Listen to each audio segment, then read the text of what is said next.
Believe it or not, I am not opening this video with a cocaine joke.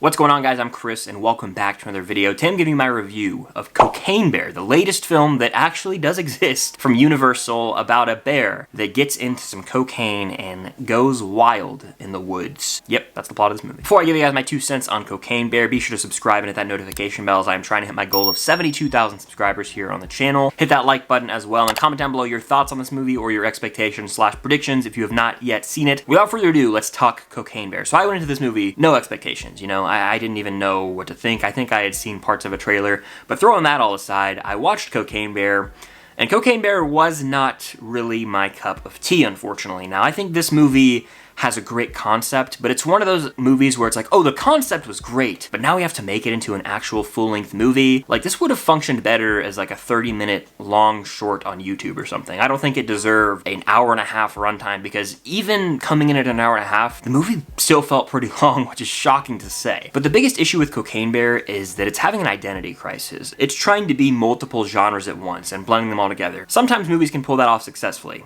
This, however, no. Didn't work. In fact, it's trying to be a horror movie at times, a straight-up action comedy at times, and then just the dumbest comedy you can think of at times, and these tones were jarring. I'm not gonna lie to you. There's one scene in this movie where a group of people are in like a park ranger office, and this bear is just straight up a slasher. It's like there's tension, there's creaks in the floor. Oh my gosh, there's something behind the door. People start to whisper, and it's like, the bear! As if the bear is like Michael Myers or Ghostface or something, when in reality, it is just the Cocaine Bear. And then that'll immediately be followed up by this dark comedic scene where people are supposed to laugh their asses off. And then the next scene, there will be some serious dramatic plotline introduced about drug dealers, and it turns into some like darker action drama. And because of that, the movie never really had a clear vision, and it should have just stayed true to what it wanted to be, which truly is this stupid movie about a bear who does cocaine, and it should have just been that the entire time. But there were moments where the movie felt like it was trying to take itself super serious. I'm honestly struggling to even put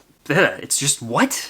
While the movie is trying to be lots of different genres, above all else, it was marketed as a comedy. And when I go into a comedy, I expect to laugh. And I don't know if I'm crazy, people, but I did not laugh much during this movie. I got a few chuckles for sure, but I wanted to belly laugh here, and the jokes fell completely flat. In fact, the comedy was almost entirely a miss for me. It's just bare bones humor. Like, watching a little 8-year-old kid cuss isn't that funny. You know, watching this bear maul people down, like, that's really not that funny. There's one scene in particular where I was like, oh, that's great. And the comedic bits between characters not involving the bear are the best comedic bits here. Notably, the characters Alden Ehrenreich and O'Shea Jackson Jr., and I'm gonna call them by the actors' names because, frankly, I don't know any of the characters' names in this movie because of how forgettable they all are. And I think a reason for that probably is because there are so many different little character groupings, and we just don't spend enough time with any of them. I'm not kidding, I can't name you more than 3 characters in this movie. I'm struggling to even think of one name as we speak right now. And there are all these different character groupings in the woods, and I was like, oh, this is gonna all come together in a really cool way, and that just never really happened. It was actually fairly lackluster in the end. This should have just been a movie about one of these character groupings. How much more interesting would that have been if this movie, instead of having, you know, 5 what feels like different characters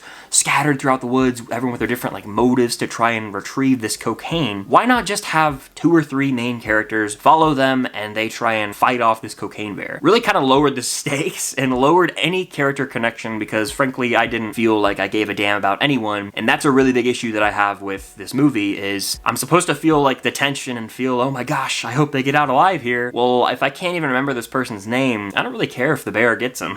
Alden Ehrenreich and O'Shea Jackson Jr., again, could have carried like a 30-minute short film, pitch it as like 2 drug dealers who go out into the woods and they're trying to retrieve the cocaine. Like, their storyline almost feels separate from the movie. In fact, everyone feels like a bunch of different shorts combined into one. Like, there's a lot of great ideas within Cocaine Bear, but one of them should have just been singled out and been the main through line of this movie instead of trying to mash them all together. The movie, like I said, misses in the comedy department, but it has some pretty successful horror sequences. There's one in particular that creates tension really well, but also the movie's violent. Like, this is one of the more gross, movies I've seen in theaters in terms of just brutal kills. If you go to movies like this expecting, you know, over-the-top blood and gore, you're gonna get that. I'm not even gonna sugarcoat it, okay? So if you have like a very weak stomach, I actually don't recommend this movie to you because there are things, I looked around and saw people like covering their eyes actually. It was pretty brutal. Now, I've seen all the Saw movies, so anything is pretty tame compared to that. I'm not gonna lie to you, this is up there in terms of one of the more violent movies I've seen in a while. It doesn't stray away from that. Now, is it really necessary? I don't know. But it can actually work in dark comedic sequences. One in particular, it was uproarious. The theater was busting out laughing, and it was the one scene where I actually kind of laughed just because of how crazy it was. I wanted almost this one scene involving an ambulance to be the entire movie, but again, it was so jarring and tonal shifts were happening left and right, so it never really found its footing. But if that one ambulance scene was like the entire movie, I would be talking about this completely differently. So yeah, Cocaine Bear is a movie that at times took itself way too seriously and tried to introduce this serious plot with drug dealers and yada yada yada. No, the movie's called Cocaine Bear. It doesn't need to be some complex movie. All it really needed to do for me was deliver on some comedy, and it missed in that department. It had some pretty great tension-filled scenes. I didn't care about the characters, but at the end of the day, didn't really care about any of these characters. It was bare bones humor, and a movie that really lacked any substance for me. I felt nothing when the credits were rolling, and I was like, that was pretty much a waste of my time. I'm confident in saying it would have functioned way better as, like I mentioned up front, a 15 to 30 minute short film that just went absolutely unhinged. That would have been a more enjoyable experience to me than an hour and 35 minute long movie where a bunch of random characters are just kind of thrown into the mix. Major shout out to Alden Ehrenreich and O'Shea Jackson Jr. for carrying this movie though. They got some great laughs out of me, and they again had the best dynamic between characters. Should have just been a movie about them too, because honestly anyone else was kind of a bore on screen. And I was shocked at the bear itself having pretty little screen time for a good portion of this movie. So when it's all said and done, I cannot recommend Cocaine Bear. Maybe watch it if it's on a plane, or you know, if it's free on streaming, but I wouldn't go see this one out in theaters. I just don't think it's worth money or time to go see. That's kind of how I feel about it, you know.